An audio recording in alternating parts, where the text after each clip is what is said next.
पाठ नंबर 4 सिंधु का जल।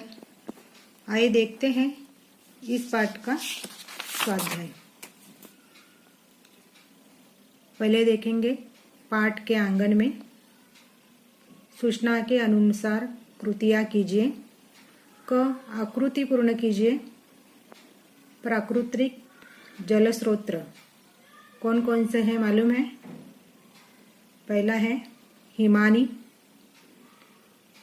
झील, झरना और नदी।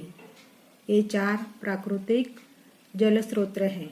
इसके यहाँ से हमें क्या मिलता है? पानी मिलता है, जल मिलता है। दूसरा देखेंगे ख पूर्ण कीजिए, आकृति पूर्ण कीजिए। पावन जल स्नान करने वाले से नहीं पूछता। क्या पूछता?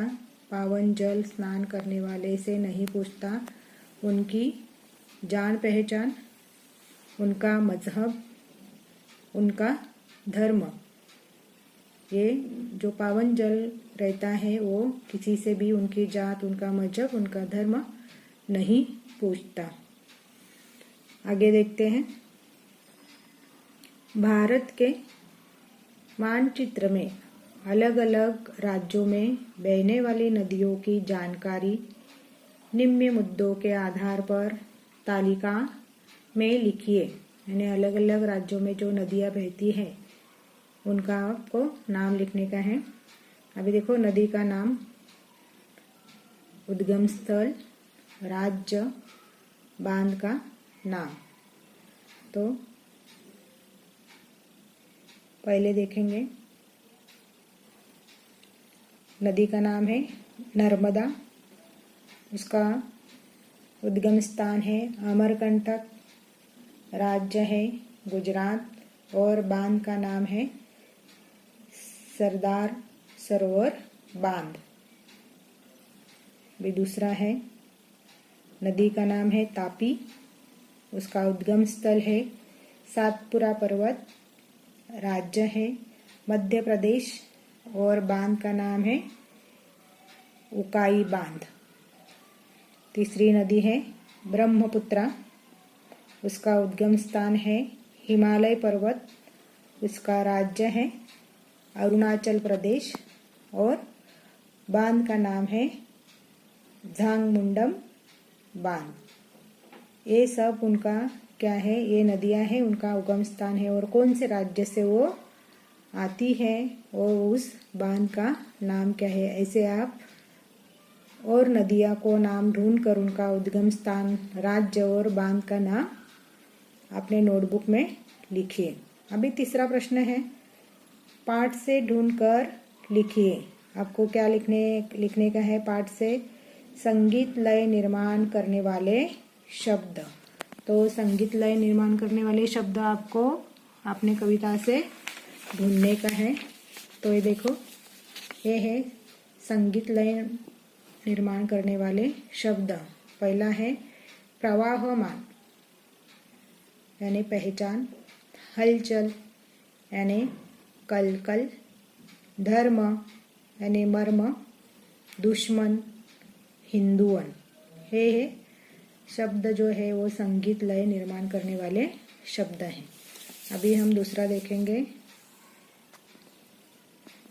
भिन्नार्थक शब्दों के अर्थ लिखिए और ऐसे अन्य 10 शब्द ढूंढिए।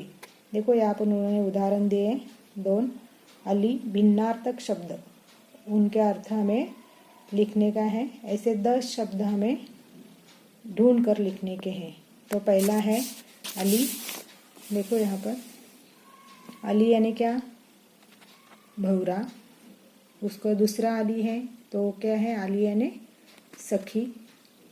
अभी दूसरा है 2 नंबर, अन्न यानी अनाज, अन्य यानी दूसरा।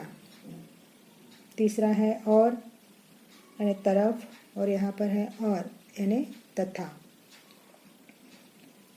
चौथा है कुल यानी वंश और कुल यानी किनारा।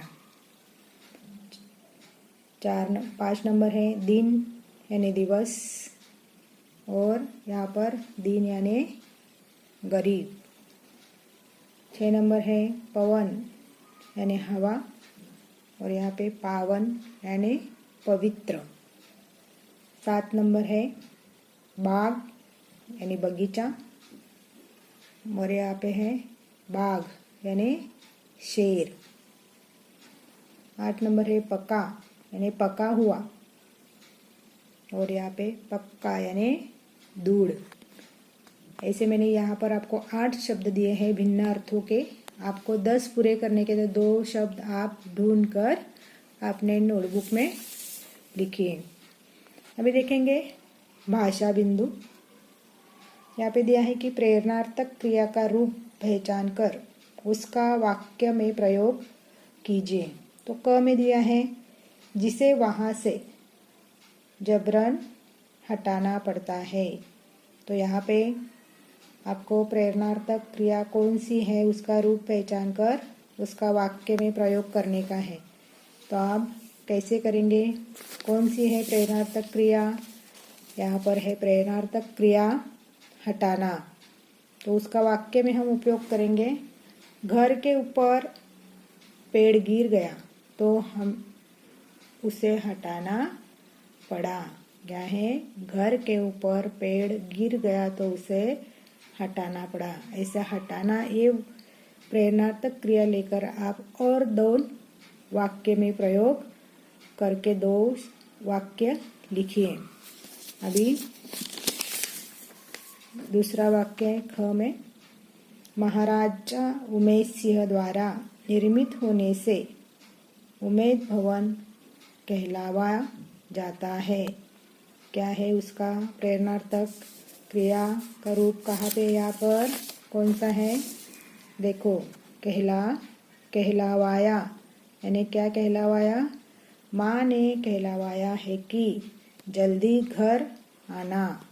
माँ ने कहलावाया है कि जल्दी घर आना, यानी से कहलावाया ये शब्द, ये प्रेरणार्थक क्रिया लेकर आप और 2 शब्द बनाओ, वाक्य बनाओ। अभी तीसरा देखेंगे कि सहायक क्रिया पहचानिए। च है हम मेहरानगढ़ किले की ओर बढ़ने लगे। तो यहाँ से सहायक क्रिया कौन सी है? कौन सी रहेगी? लगे। लगे यानी क्या? सहायक क्रिया लगना। दूसरा एग्जाम्पल है 6 में, कांच का कार्य पर्यटकों को आश्चर्यचकित कर देता है। यहाँ में सहायक क्रिया पर क्रिया कौन सी है? बताओ। तो देता और है। देता यानी देना और है यानी होना। ओके, चलो आगे वाला प्रश्न है, सहायक क्रिया का वाक्य में प्रयोग कीजिए।